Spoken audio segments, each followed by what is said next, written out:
pintar itu, licik. Kita jangan ikut-ikutan yang seperti itu. Karena kalau kita minta maaf, betul tadi Pak Kasdi, lalu siapa yang harus minta maaf? Yang harus minta maaf di dalam pikirannya mereka, ya pemerintah. Pemerintah yang mana, orangnya udah pada mati. Ini kan penggantinya baru. Jokowi kan generasi penerus, dia nggak ngerti cerita itu. Tuh waktu PKI bubar dia masih bayi, disuruh minta maaf. Yang dimintain maaf siapa? PKI, mana orangnya?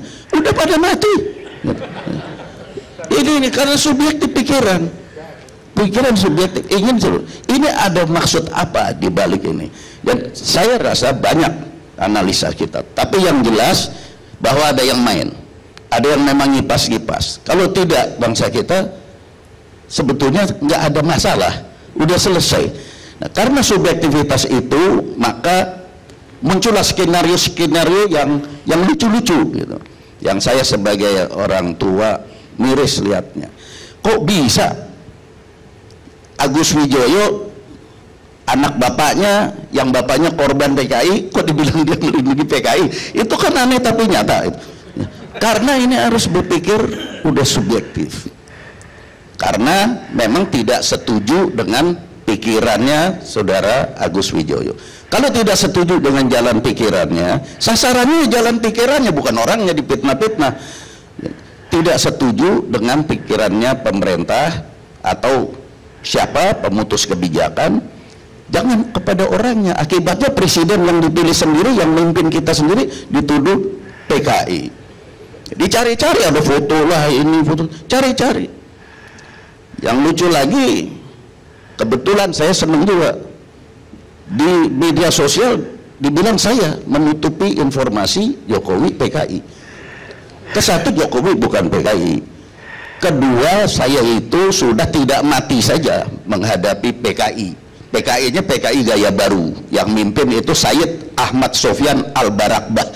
Itu PKI gaya baru yang lari di Kalimantan, bekas ketua Front Nasional. Lari Kalimantan, fusi dengan pasukan gerilya rakyat Sarawak yang komunis, pimpinan Lim Pok Kwi sama Bong Kicok dan Bong Hon, trio berfusi menjadi pasukan bara, pasukan barisan rakyat.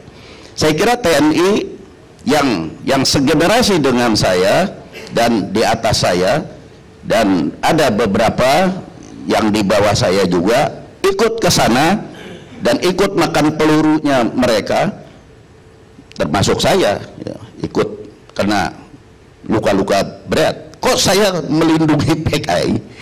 Inilah skenario yang menggulir menjadi fitnah, dan ini yang berbahaya sekali. Karena itu orang-orang yang cerdas, tadi saya salut ya, ala Arab bicara pandai. Saya tadi di WC saya bilang, saya bangga sama kamu ya, tolong ini tularkan, berpikir yang cerdas, yang tajam, supaya analisa kau tajam. Analisa tajam kalau faktanya tajam. Kalau fakta tidak ada, bagaimana analisa bisa tajam ya? Nah, sekarang fakta. Pak Karni bilang Bang Hendro harus datang karena ini masalah serius. Saya bilang, kenapa? Ini masalah PKI yang hingar-bingar. Sebetulnya saya sudah nggak mau lagi Pak Karni diundang. Sudah banyak orang yang generasi muda lebih pandai dari saya dan lebih tahu. Tapi karena namanya Bung Karni, itu sama dengan Bung Karno ya, yang selalu menyelesaikan masalah. Karena kalau habis ada ini ya, jadi semua orang nonton nih. Sebentar lagi teman saya pada telepon tuh, kakek-kakek semua, tapi ya pada telepon, pada dapat pencerahan. Dan saya terima kasih udah bicara Marsudi ini sebetulnya sudah selesai. Tadi Pak Safi Ma'arif juga sama-sama kayak di Muhammadiyah sama dia, itu dosen Muhammadiyah Herul.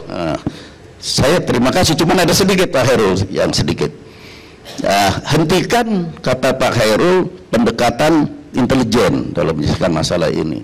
Intelijen nggak bisa berhenti Pak, karena intelijen itu melekat sama orang, karena itu mata dan telinga. Jadi kalau kita berhenti suruh buta sama suruh tuli gitu kan nggak betul gitu. Di mana saja pendekatan itu hanya 3, yaitu pendekatan keras, pendekatan lunak, dan pendekatan cerdas. Kalau pendekatan lain-lain, pendekatan intelijen, pendekatan itu bisa saja dari mana saja, dan intelijen itu harus selalu melekat. Dari forum ini saya senang karena saya lihat yang namanya Letnan Jenderal Agus Wijoyo udah tua juga, ini udah betul purnawirawan, ini anak pinter ya, karena itu jadi gubernur Lemhanas. Kalau enggak cuma jadi aja taman kanak-kanak dulunya. Nanti ada guru taman kanak-kanak protes lagi, bukan artinya untuk level seperti dia anak pintar. Nah, saya lihat ujung satunya dari wilayah saya lihat, mudah-mudahan sih saya nggak keliru, Kiflan Zen. Ini saya kenal betul, ini anak pemberani, ini tentara betulan. Jadi gerakan dia itu yang penting sasaran, masa bodoh jalannya bagaimana. Ini dia adalah pendekar di tataran praktek, di tataran operasional.